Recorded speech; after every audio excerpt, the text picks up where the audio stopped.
ও মাই god ভাই, এত জল খাইছে ভাই। আজকে 3-4 দিনের বৃষ্টিতে ত্রিপুরার এমন কোনো জায়গা নাই যে জল উঠছে না, সব জায়গা একদম জলে একদম হাবুডুবু খাইতেছে। তো আজকে 3-4 দিনের বৃষ্টিতে মানে বাড়ির থেকে বাড়িতে পারছি না। তো আজকে একটু বৃষ্টিটা কম আছে, ভাবলাম একটু বাড়ির থেকে বাড়ি। আর বাড়ির কাছাকাছি একটা গোমতী নদী ব্রিজ আছে, তো দেখতাম গেছি, কিন্তু আয়াসে দিই ভাই এত জল কি তা হইতাম। মানে মাঝখানের ব্রিজের মাঝখানে যে দাঁড়ামো ডর লাগতেছে, নিচের দিকে চাইতাম যেমন মাথা ভু ভু করে মাথা ঘুরে। এত জলের স্রোত আর এত জলের পাক, এই পাকের মধ্যে যদি কেউ একজন পড়ে বা সাধারণ একটা গাছ হলে গাছের অস্তিত্ব থাকে না, এত জল। আর বুঝো মানুষ যদি এই ফাঁকটার মধ্যে পড়ে, দেখো জলের কি ফাঁক পাই, এত জল।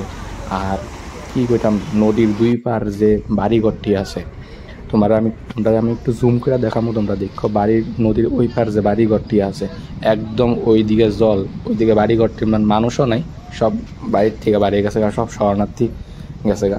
প্রত্যেকটা ক্লাবে ক্লাবে, প্রত্যেকটা স্কুল, প্রত্যেকটা অঙ্গনারী কেন্দ্রের মধ্যে কিন্তু সব মানুষের লাইগা আবাসের ব্যবস্থা করছে। আর যারা যারা মানে এখনও কোনো বন্যার মধ্যে মানে দুর্যোগ অবস্থায় আটকে রয়েছে, বাড়িতে পারতেছে না, অনেক টোল ফ্রি নাম্বার ফেসবুকের মধ্যে দেওয়া আছে, সবাই হেল্পের লাইগা হাত বাড়াই দিছে।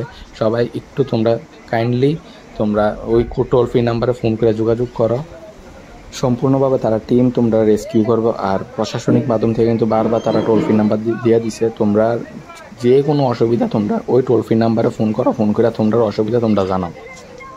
আর আরেকটা কথা, বিশেষ করে কেউ গুজবের কান দিবেন না, কারণ অনেক মানুষে উল্টাপাল্টা কথা ছড়াইতেছে, উল্টাপাল্টা নিউজ ছড়াইতেছে যে ডুম্বরে নাকি 3 নাম্বার গেট খুলে দিয়েছে, 3 নাম্বার বাঁধ খুলে দিয়েছে, 2 নাম্বার বাঁধ লাগাই লাইছে, উল্টাপাল্টা অনেক নিউজ ছড়াইতেছে। তো কাইন্ডলি আপনারা গুজবে কান দিয়েন না, কারণ অনেক নিউজ চ্যানেল আছে, তারা একদম মানে সম্পূর্ণ তথ্য তারা তুলে ধরতেছে কি হইতাছে না হইতাছে। আমি যতটুকু জানি 1 নাম্বার গেট খুলছে, 2 নাম্বার গেটও খুলে দিছে, এতটুকুই লাস্ট আপডেট। অনেকে উল্টাপাল্টা কথা ছড়াইতেছে যে 3 নাম্বার গেট খুলে আছে, 3 নাম্বার গেট ভেঙে গেছে, 3 নাম্বার গেটের উপরে জলাই হতেছে, এরকমটা কোনো কিছুই না। তোমরা